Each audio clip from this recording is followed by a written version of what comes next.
Hey guys, welcome to the Massive Iron Channel. I'm Steve Shaw, Editorial Director at TigerFitness.com and Muscle and Brawn Nutrition CEO.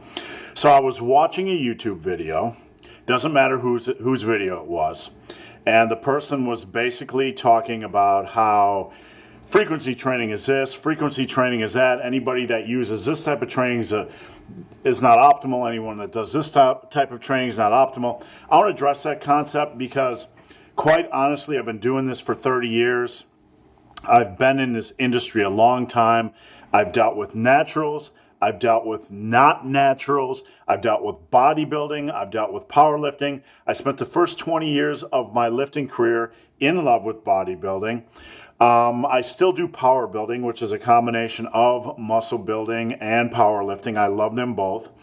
So I've seen a lot of people on the natural end. I've seen a lot of people on the unnatural end. And lately, in the last 5-6 years, there's been an incredible swing towards frequency training as if it's the only, I'm going to swear here, I'm giving you a warning. I don't usually swear in my videos, but I'm going to unleash the beast.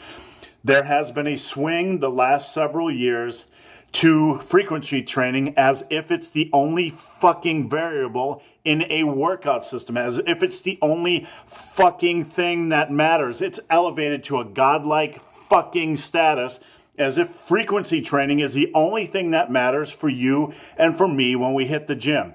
I gotta tell you, that's absolute bullshit. It's absolute bullshit. Now, I'm gonna back up a second because I was one of the first people on the net back in 2006, 2007 on forums like bodybuilding.com, I'll Pump You Up, etc., to talk about the value of frequency training for beginners to early intermediates, saying that it does have some muscle protein synthesis benefits. I was one of the first people to go out there and talk about Dr. Casey Butt's research and to popularize it, to put it in articles, etc. Long before Blaha, long before starting strength became popular, long before any of this. And that doesn't make me any better than anyone. It just makes me a fucking older lifter who actually read shit.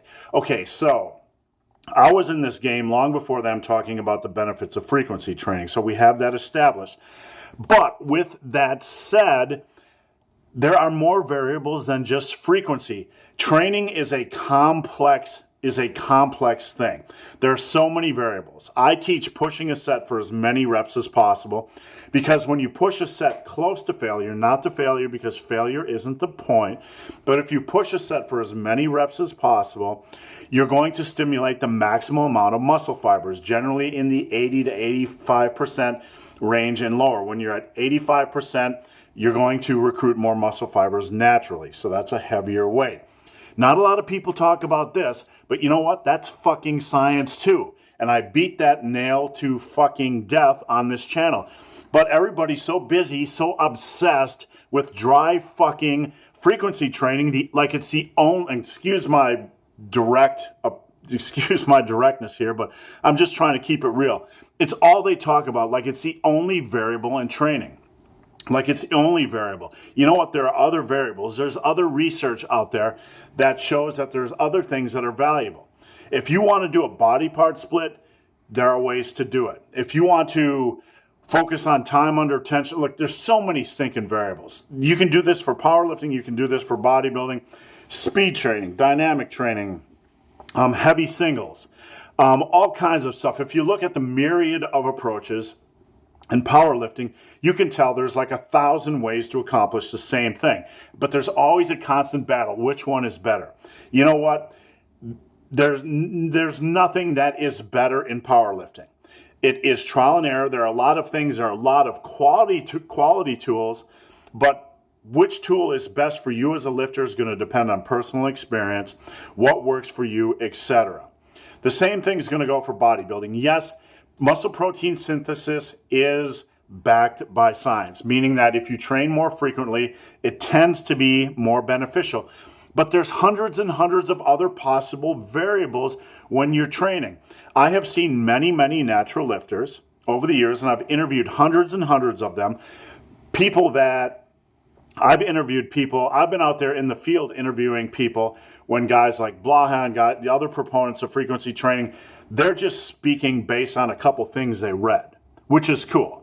That's fine. I've spoken to hundreds and hundreds and hundreds of naturals, top natural figure athletes, top natural bodybuilders, top power lifters, naturals, true naturals, because I've sat with them and I know their integrity and I know they're legit naturals. And you might laugh, and that's all cool and everything. But look, 99% of these people use the body part split. Does this mean body part splits are better than frequency training for most of you? No. I'm not going to use faulty logic. What it means and what this reveals is that there are many other variables that are important. If you put in the work, if you push for progressive overload, if you make sets count, if you have the heart and the head, if you have the mind and the heart and the drive, you can succeed pretty much using a ton of different variables. You can take this tool and that tool and this tool, but if the drive, your heart is there and your head is in it, you're going to succeed. And guess what? Frequency isn't the only fucking variable that counts. Let me repeat that. Frequency isn't the only fucking variable that counts. In fact, for the intermediate lifter like me, it sucks balls. It sucks balls because once you get a decent squat or a decent deadlift or a decent bench press, you're going to spend 40, 45 minutes just fucking warming up. And you know what? That sucks ass. Good luck doing a squat and bench press program 3 times a week when you're fucking warming up for 30 to 45 minutes on every stinking exercise. You know what? Might be optimal, but it sucks fucking donkey balls. So guys, hope this video has been of some help. If you have any questions or comments, drop them below. If you've made it this far in this video and have yet to subscribe to my channel, please do. I'd appreciate the support. So guys, as always, thanks for watching. Have a great day.